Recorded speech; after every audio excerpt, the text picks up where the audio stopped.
Good morning, students. Till lecture 3 we have studied about 3 methods of calculating national income, okay, in which we have studied about value added method, income method and expenditure method. Now we are doing numericals on this lecture, okay. First question is calculate operating surplus from the following data. Operating surplus अगर find out करना है तो how will you find? Question is given. Now you have to find NDP-FC first, because आपको पता है कि operating surplus के निकालने के लिए क्या होता है, NDP-FC में से हम क्या करते हैं, कंपनसेशन ऑफ एम्प्लॉयज़ को माइनस कर देते हैं तो हमारा ऑपरेटिंग सरप्लस आ जाता है. तो इसके लिए पहले आपको NDP-FC निकालना है. उसके फॉर्मूला क्या होता है, GDP-MP minus consumption of fix capital minus indirect tax plus subsidies. ठीक है, तो these values are given 600 minus 100 minus 200 plus 50. After putting this value you got answer 350 crore. Now operating surplus NDP-FC minus compensation of employees. NDP-FC that is 350 minus compensation of employees is given, that is 300. So answer is 50 crore is the answer. So operating surplus is 50 crore. Now come to the next question. From the following data relating to a firm, calculates its net value added at factor cost. Items are given and rupees in lakh are given. First item, second, there are 9 items. ठीक है, question is you can see from here. Now you have to solve. You have to first calculate. आपको net निकालना है. Net के लिए पहले हमें gross पता होना चाहिए. नेट वैल्यू एडेड के लिए हमें पहले क्या पता होना चाहिए, ग्रॉस. आपको सिर्फ पहले तो ग्रॉस निकालना है. तो ग्रॉस के लिए देखो sales plus change in stock minus intermediate consumption. Sales is given.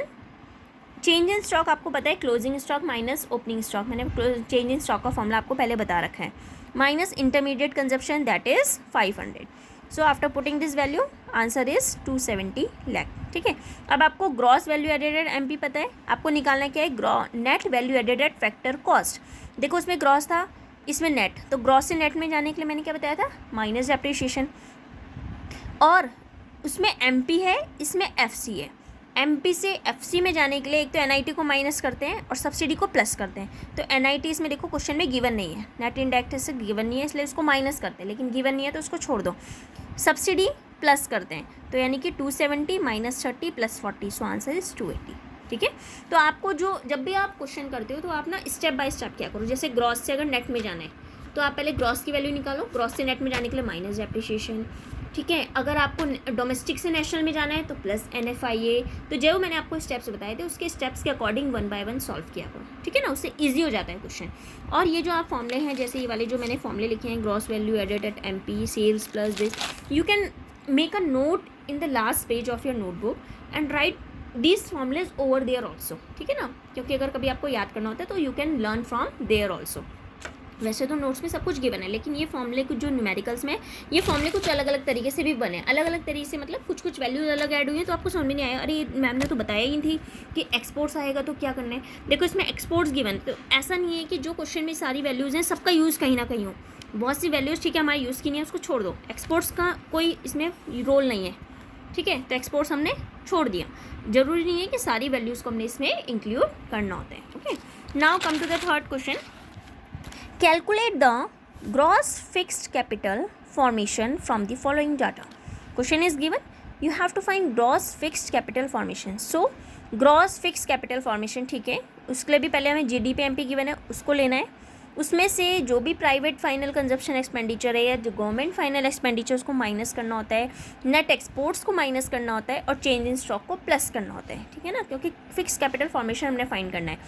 तो आपको गिवन सारी वैल्यूज़ है, आपने वैल्यू पुट करनी है स्टेप बाय स्टेप. देखो 2500 माइनस 1000 माइनस 500 माइनस, अलग से मैंने माइनस 50 लिखा है क्योंकि क्वेश्चन में माइनस 50 वैल्यू गिवन है यहाँ पे. ठीक है, इसलिए हम उसको ब्रैकेट में लिखेंगे, क्योंकि अगर सॉल्व करने के टाइम पे क्या हो जाता है, माइनस माइनस प्लस हो जाएगी.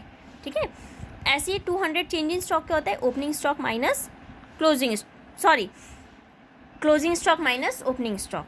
ठीक है, तो जब आप सॉल्व करोगे तो आंसर इज़ 1150 करोड़. ठीक है, अब इन्हीं क्वेश्चंस के जैसे मैं आपको 2 न्यूमेरिकल्स क्वेश्चन और दूंगी. इस चैप्टर में न्यूमेरिकल्स बहुत हैं. ठीक है ना, जो कि 6 मार्क्स का एग्जाम में आता है. पहले 6 मार्क्स का सिर्फ एक क्वेश्चन आता था. अब नेशनल इनकम से इस चैप्टर से 2 क्वेश्चन आते हैं 3 मार्क्स के. ठीक है, तो न्यूमेरिकल्स ही आते हैं मेन. तो इसमें आपका जो है ये 2 न्यूमेरिकल्स मैं होमवर्क में दूंगी. Okay, thank you, have a nice day.